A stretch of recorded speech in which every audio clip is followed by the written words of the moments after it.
Bien, vamos a continuar. Entonces,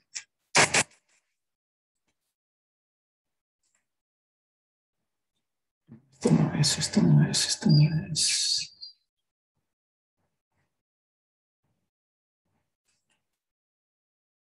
El documento es este de acá.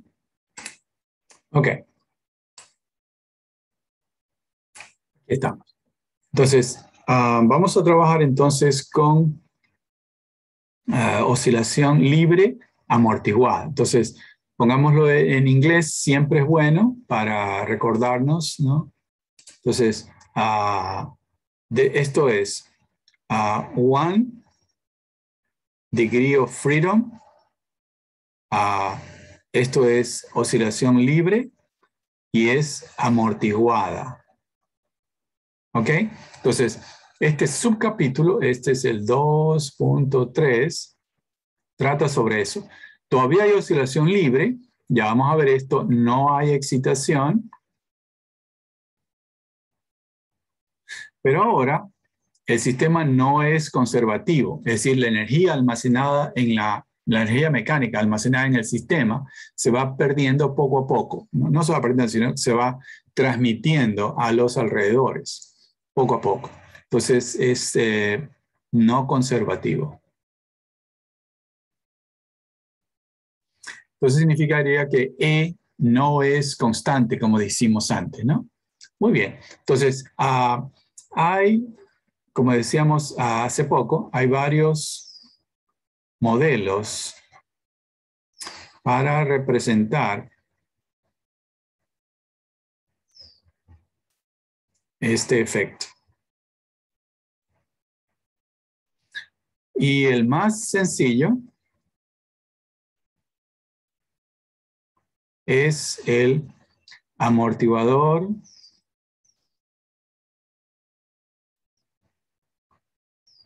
viscoso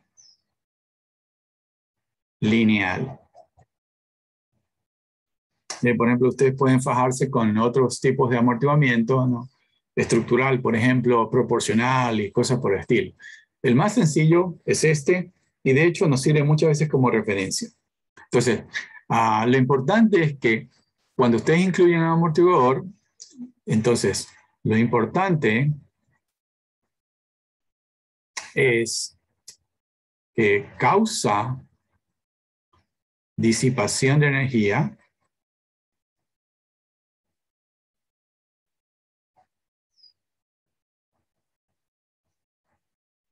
¿ok? Y la oscilación libre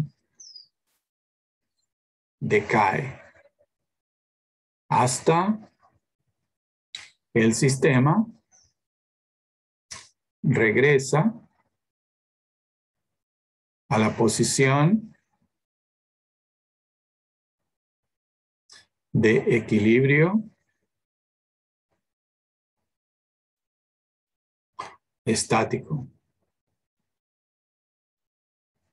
¿Ok? Entonces, ¿cómo representar el modelo? Pues hay muchas formas. Este es el más sencillo. Lo importante es el resultado, ¿no?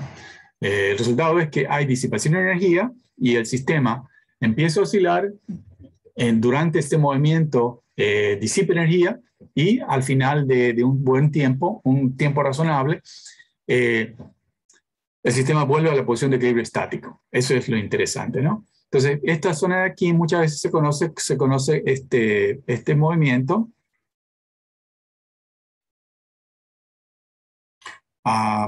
se lo puede conocer como transiente. ¿No? ¿Ok? Bien. Caramba, me olvidé poner uno.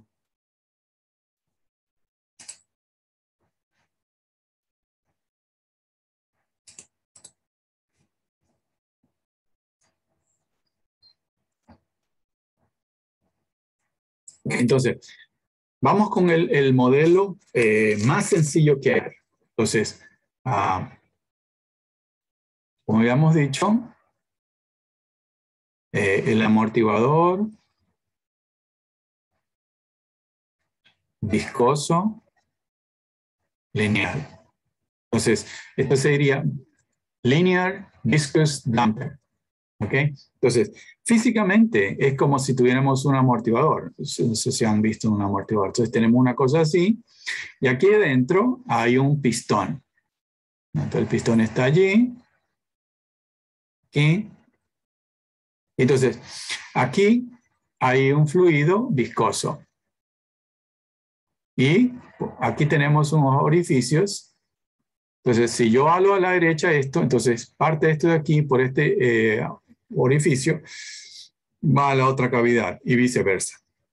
Ok, entonces, si nosotros aplicamos una fuerza así, fíjense que la fuerza que aplico es igual, porque ustedes van a ver dentro de poco que vamos a decir, vamos a asumir que la masa del amortiguador es despreciable.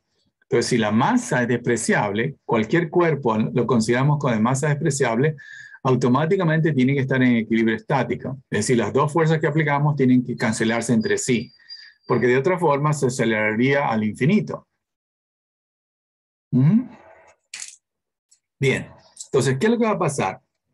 Que debido a la acción de estas fuerzas, este elemento se mueve, por ejemplo, hacia la izquierda, y este extremo de aquí se mueve hacia la derecha con velocidad v sub 2. Entonces, el modelo, es decir, la forma de pensar esto es que supuestamente, bueno, no supuestamente, si la velocidad es pequeña, entonces lo que va a pasar es que si nosotros sacamos la diferencia de velocidades, es decir, V2 menos V1, y graficamos aquí F, entonces esto va a ser una relación lineal. Obviamente, después de un momento, esto se torna no lineal, ¿sí? Pero en la zona de interés nuestra, aquí, entonces vamos a pensar de que esto tiene una relación lineal. Y el coeficiente que vamos a utilizar es el coeficiente o la letra C para representar el coeficiente de proporcionalidad. ¿Ok? Entonces, en este curso, consideramos que el amortiguador opera en el régimen lineal. Entonces, eso significa que la fuerza, esta fuerza que yo aplico, ¿sí? De acuerdo con esta relación de aquí, va a ser proporcional a la diferencia de velocidades, ¿no? Entre los dos extremos. Y normalmente esto lo escribí, bueno, hay diferentes formas de escribirlo, ¿no? Por ejemplo, cuando vayamos a dinámica del buque, ya van a ver ustedes que como no es vibraciones mecánicas, sino dinámica específica del buque. Entonces, la letra que utilizamos para designar el coeficiente del amortiguador normalmente es B. En este caso, no sé, nosotros utilizamos la letra C por delta V. Ahora, ustedes se van a dar cuenta muchas veces de que uno de los dos extremos está fijo. Entonces, en ese caso, pues simplemente una de estas de aquí va a ser 0 y simplemente la fuerza va a ser proporcional a la velocidad de ese extremo. Ya está. ¿No? Por favor, fíjense bien que esta F, esa es la fuerza que estoy aplicando sobre el amortiguador. ¿Sí? Entonces, pongámoslo aquí. Voy a poner como con color coloradito, porque a veces molesta esto. Dado que el amortiguador es asumido sin masa, ¿sí? Sin masa. Entonces, siempre debe estar en equilibrio estático. ¿Eh? Por favor, eso es algo que siempre tiene que estar en nuestra cabeza. Si asumimos que algo no tiene masa, automáticamente ese sistema, ese cuerpo, tiene que estar en equilibrio estático, porque de otra forma, ustedes dicen sumatoria de fuerzas no es igual a 0, pero en el lado derecho, según la ley de Newton, ustedes tienen masa por aceleración. Entonces, si la masa es 0, entonces la aceleración va a ser infinita.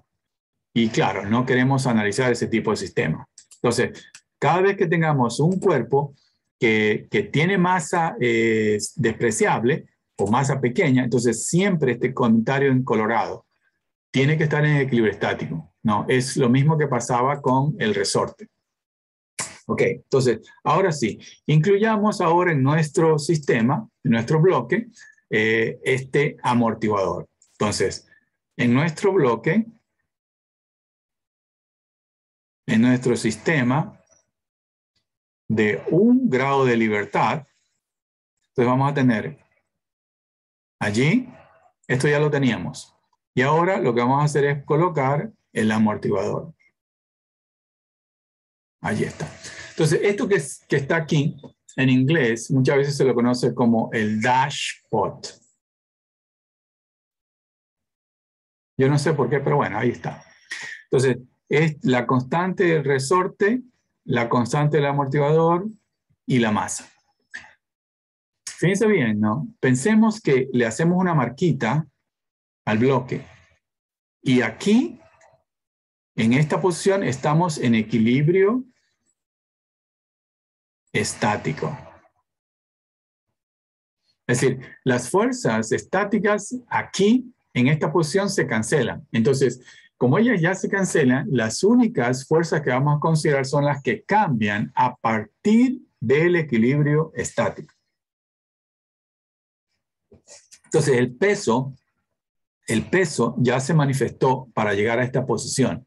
Igual, el delta sub 0, que era la elongación del resorte debido al peso del bloque, ya se canceló con el W. Entonces, por eso es que ya no van a aparecer en mi ecuación. ¿Sí? El amortiguador, recuerden que el amortiguador no responde a desplazamientos. Es decir, si ustedes cogen un amortiguador, teóricamente, y lo elongan con una velocidad brutalmente baja, prácticamente la fuerza que tienen que aplicar es despreciable. Si en cambio, si intentan desplazar los extremos con velocidad, ahí es cuando él desarrolla su reacción. Entonces, ok, entonces empezamos aquí. Entonces pensemos que estamos aquí. Créanlo o no, esto es un rectángulo. Entonces, eso significaría que de aquí para acá, esto es lo que vamos a llamar W, que depende del tiempo. Entonces, fíjense bien, en este momento estoy aquí, esto de aquí, voy a ponerle con coloradito, esta es mi convención de signos, ¿sí? Hacia abajo positivo, y lo desplazo en la dirección positiva. Entonces, aquí, ahora, ¿cuál es la diferencia? La diferencia es que ahora, como estoy incluyendo el amortiguador, tengo que pensar de que este cuerpo se está moviendo hacia abajo y además se está moviendo hacia abajo con velocidad positiva. Es decir, la velocidad es hacia abajo. Muy bien. Entonces, las fuerzas que actúan sobre él van a ser la fuerza del resorte, K por W, y la fuerza del amortiguador, que entonces sería C, pero por W'. ¿Ok? Entonces decimos, sumatoria de fuerzas en dirección vertical va a ser igual a la masa por la aceleración del centro de gravedad. Pero como el cuerpo es puntual, entonces el movimiento es únicamente vertical, entonces decimos, no, el movimiento de cualquier punto es el mismo. ¿No? Ahí está. Pero si no, deberíamos calcular el movimiento del centroide. Entonces el cuerpo parece que no, pero este de acá es igual que el de acá, es decir, no se ha deformado. Se ha desplazado, pero no deformado. Entonces, esta es la dirección positiva, pongámoslo aquí. Hacia abajo es positiva. Entonces los dos son negativos. Entonces teníamos menos KW menos CW' es igual a masa por aceleración. O bien, masa por aceleración más CW' más K por W es igual a 0. Ese es el enemigo ahora.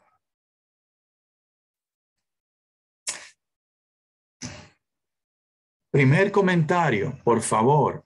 fíjense ustedes que los tres términos tienen igual signo. Los tres términos tienen igual signo. Los tres términos tienen igual signo. Si ustedes llegan les pido deducir la ecuación de movimiento y llegan a algo que no tiene igual signo, algo está raro, ¿sí? Porque, insisto, en el paso anterior, estos términos estaban del otro lado. Entonces, si no tienen igual signo, significa que el lado de acá ha estado con signo positivo. No tiene sentido que el resorte o el amortiguador tengan ese signo, ¿sí? Si usted se mueve con velocidad hacia abajo, el amortiguador se opone con esta fuerza que se opone a la velocidad, ¿ok? No hay salida. Ok, bien, antes de ir a la solución, siempre es bueno identificar las características. Esta es una ecuación diferencial ordinaria. ¿Por qué? Porque solo hay dependencia temporal, solo hay dependencia del tiempo, ¿sí? Entonces, W, que es la variable que quiere encontrar, depende del tiempo, es decir, W únicamente depende del tiempo. La característica más interesante, que es lineal, significa que la superposición se cumple, se sigue cumpliendo. Entonces, yo tengo una solución W1 y otra solución W2, entonces la solución general va a ser una combinación lineal de ellas. ¿Qué más? Es de coeficientes constantes. Entonces, fíjense bien, estas dos características hacen que la solución sea de tipo exponencial. Eso lo estudiaron en el curso de ecuaciones diferenciales. Fíjense bien, muchas veces pasa que ustedes toman los cursos anteriores, ¿no? Y son sapingos, ¿no? Copian los deberes, etcétera, etcétera, etcétera. Y el problema es que vienen acá y tenemos este curso formal. Entonces, por favor, si usted no se siente tranquilo con estas cosas, eche una miradita, ¿no? Cada vez que nosotros dejamos esta solución a medio talle, haga en detalle, de tal manera que vaya recuperando el tiempo que perdió en ciclo básico, ¿no? ¿Qué más? ¿Qué más? Es algo que es vital, es de tipo homogéneo. Entonces usted ve que aquí el término tiene segunda derivada. Aquí tiene el término primera derivada y aquí tiene la función. Y no hay un término que no dependa de W. Es decir, no hay término independiente. Entonces, ¿por qué hacemos este énfasis? Porque la forma en que razonamos cuando resolvemos este tipo de problemas es resolviendo lo que se llama un problema de valor principal. Entonces, yo busco un parámetro, la frecuencia natural, que me hace no trivial la solución. A ese parámetro lo llamamos valor principal. En inglés, bueno, en inglés muchas veces lo llamamos eigenvalue. Creo que la palabra eigen viene del alemán, pero igual lo utilizamos, se utiliza en inglés. ¿Sí? Valor principal. Y finalmente es de segundo orden.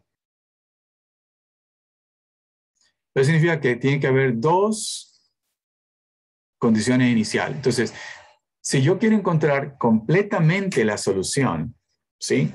Entonces yo tengo que especificar cuál es la posición inicial y cuál es la velocidad inicial del cuerpo. A partir de eso, yo avanzo y encuentro completamente la expresión para la solución, para W de T. ¿Sí? Muy bien. Entonces, una vez que tenemos eso, podemos, dado que hemos reconocido que es lineal y el coeficiente constantes, entonces la solución va a ser de tipo exponencial. Entonces, eso es lo que sigue a continuación. Entonces, la solución, entonces W de T, va a ser una constante, la vamos a llamar, bueno, hay que tener cuidado con la forma que la llamamos, por ST. Entonces, A y S son constantes. Entonces, inmediatamente recuerdo la anterior. Fíjense bien, como es un problema de valor principal, ¿sí? Voy a tratar de encontrar ese valor principal, ese parámetro, que me hace no trivial la solución. Pues ese parámetro va a ser básicamente este de aquí, S, que por ahora no lo conozco. Entonces, reemplazando, entonces tenemos, ¿no?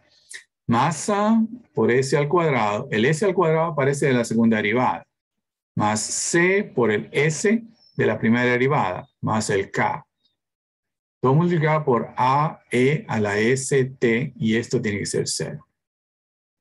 Entonces, ahí viene el problema de valor principal, como decíamos, ¿no? Razonamos. Si AE a la ST fuera idénticamente 0, esta solución, esta esta ecuación se satisface idénticamente. Pero, como no quiero que la solución sea trivial, entonces, esto de aquí no puede ser idénticamente 0. Es decir, no queremos que W de T sea idénticamente 0. No queremos. Entonces, esto de aquí no puede ser 0, porque yo me doy cuenta de que el cuerpo está subiendo y bajando. Entonces, ¿qué me queda? Me queda que lo que está aquí sea 0. Entonces, luego, ¿qué me queda? Que S, como es una ecuación cuadrática, voy a tener dos opciones. Por eso le pongo 1 o 2. Entonces, va a ser igual a menos B menos C más menos B al cuadrado menos 4AC sobre 2A. Entonces, inmediatamente, esto es lo que tengo que resolver. Aquí tengo dos posibilidades, por eso tengo dos opciones acá. Inmediatamente yo tengo un radical, algo viene a mi cabeza.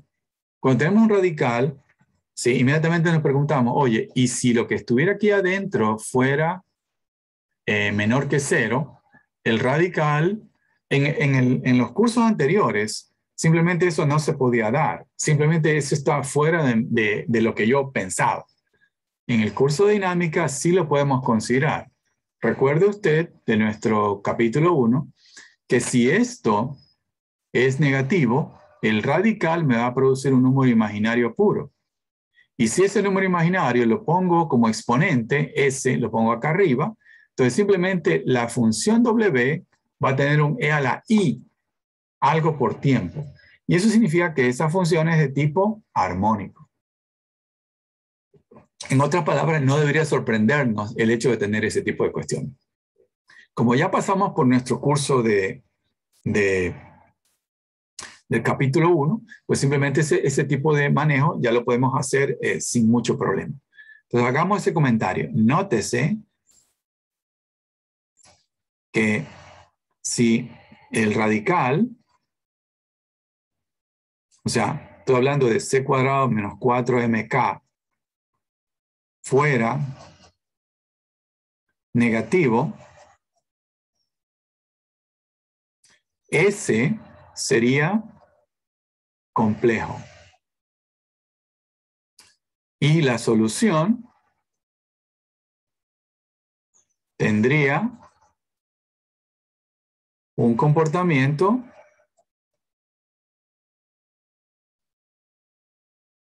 armónico. ¿Ok? Entonces, una de las cosas que nos preocupaba entonces sería cuán cerca estamos de esa separación.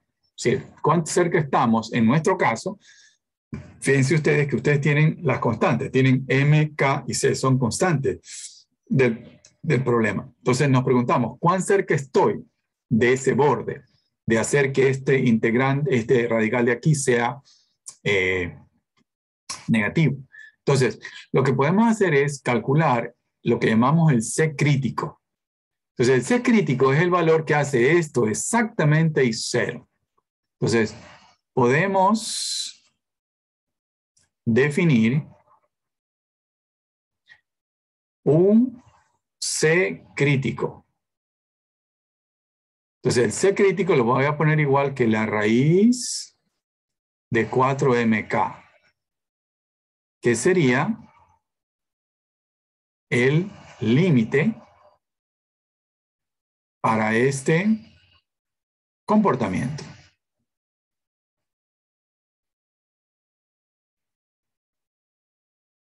¿Ok? Entonces, yo puedo evaluar. Tengo el M y el K. Entonces yo podría sacar la raíz de 4mk. Entonces, si el C que tiene usted aquí está por encima de esto, entonces eso significaría que este número sería positivo. Si usted está por debajo, el C está por debajo, eso significa que el de acá es más fuerte que el de acá y el resultado va a ser negativo. Y como hemos dicho acá, tenemos un comportamiento armónico. Entonces, una forma de manejar estas cosas para evitarme la parte dimensional y para saber cuán cerca estoy de un comportamiento que tenga de tipo armónico, de uno que no lo sea, va a ser lo siguiente. Vamos a definir un parámetro que nos va a permitir trabajar más convenientemente con el amortiguamiento. Y es lo que se llama el coeficiente de amortiguamiento adimensional. Entonces, decimos, para saber cuán cerca estamos del límite, es conveniente definir el coeficiente de amortiguamiento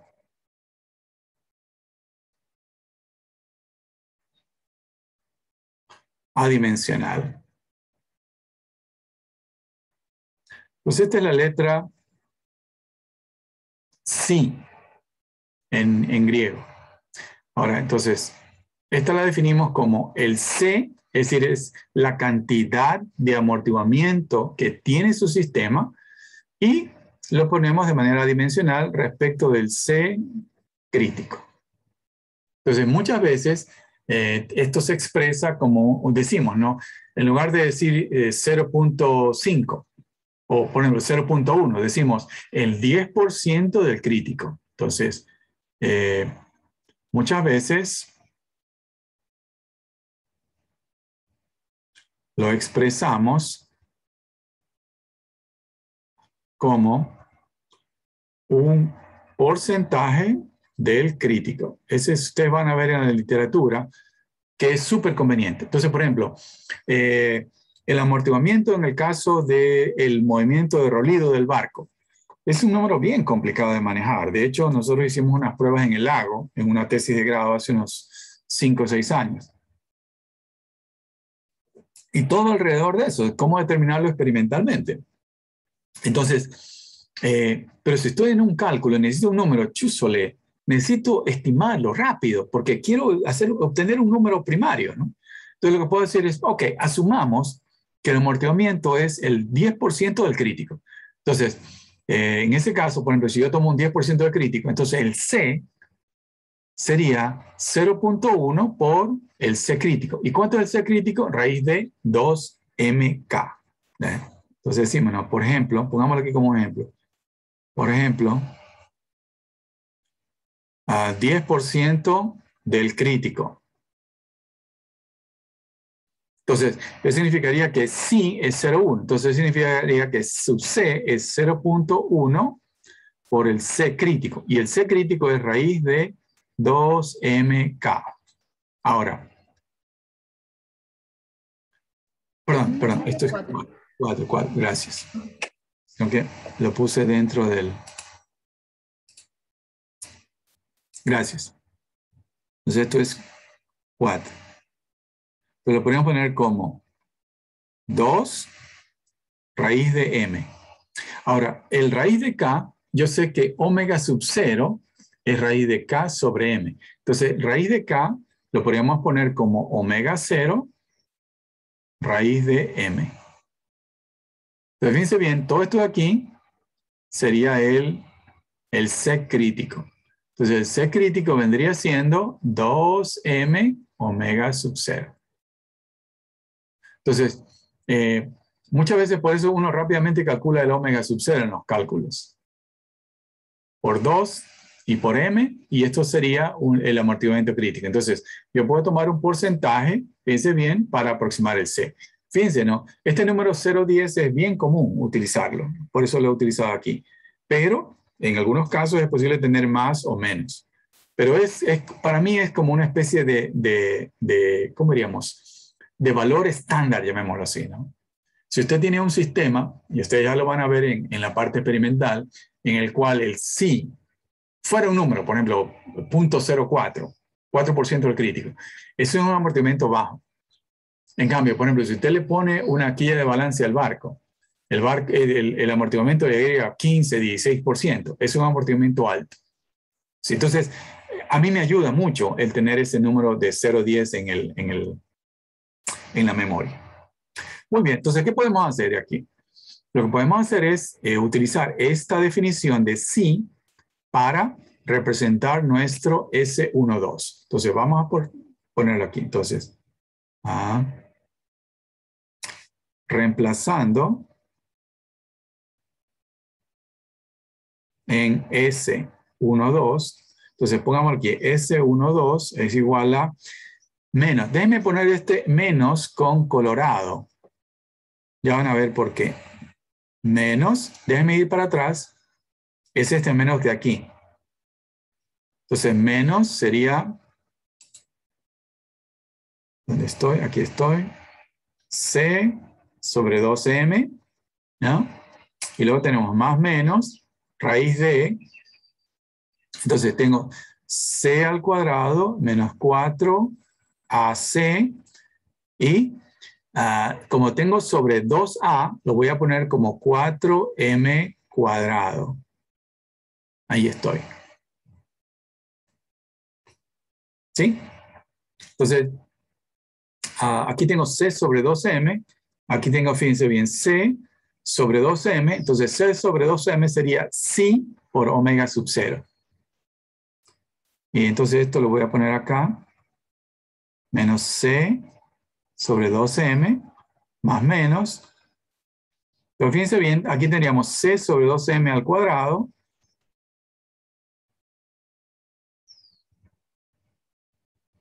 Y menos, el 4 se cancela y sería simplemente K sobre M.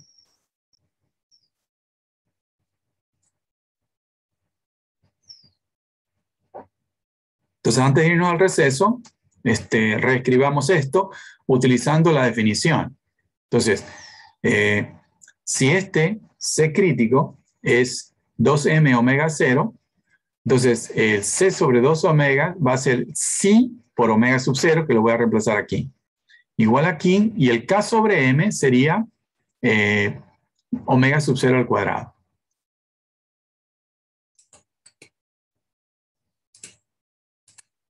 Entonces, luego, S12, entonces sería menos C omega sub 0. Por favor, este negativo es vital. Y luego tenemos más menos, entonces sería raíz cuadrada de C omega 0, esto está al cuadrado, menos omega 0 al cuadrado. Allí. Entonces me doy cuenta, ¿no?, de que dentro del radical tengo omega 0 cuadrado, entonces vamos a hacer lo siguiente. Ahora, antes de hacer eso, antes de irnos al receso, podemos hacer el comentario.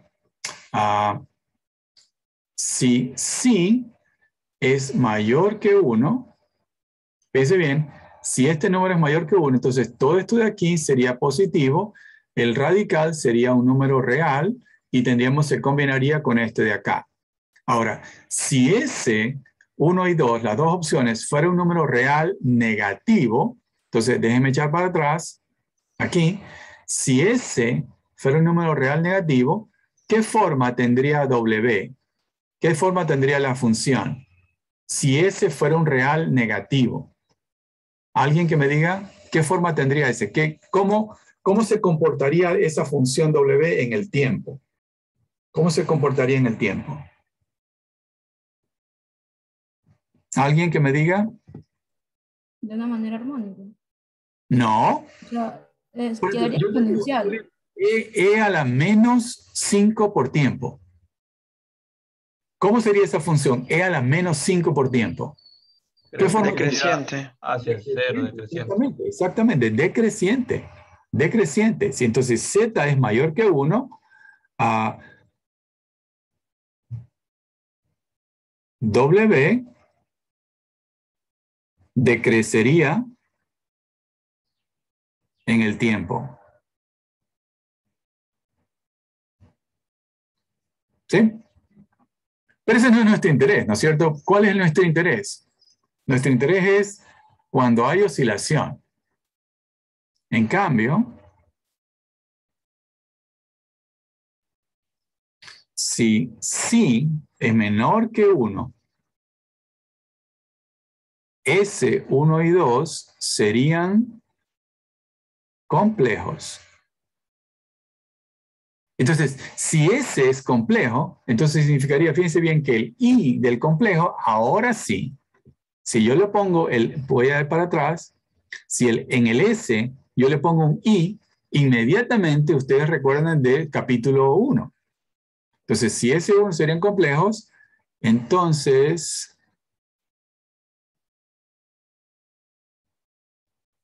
y la solución sería armónica decreciente. Porque el primer término, esta parte de aquí, fíjense bien, siempre va a ser un real negativo. Entonces tendríamos un e a la menos z omega 0 tiempo. Esa parte siempre va a hacer que el movimiento decrezca. Bueno, ese es el término que representa, el psi representa amortiguamiento que disipa energía en cada ciclo. En cambio, la otra parte sería un término que me produce una oscilación armónica. Entonces, si ponemos los dos combinados, la solución sería un armónico que decrece. Hacemos un receso, momentito, y seguimos.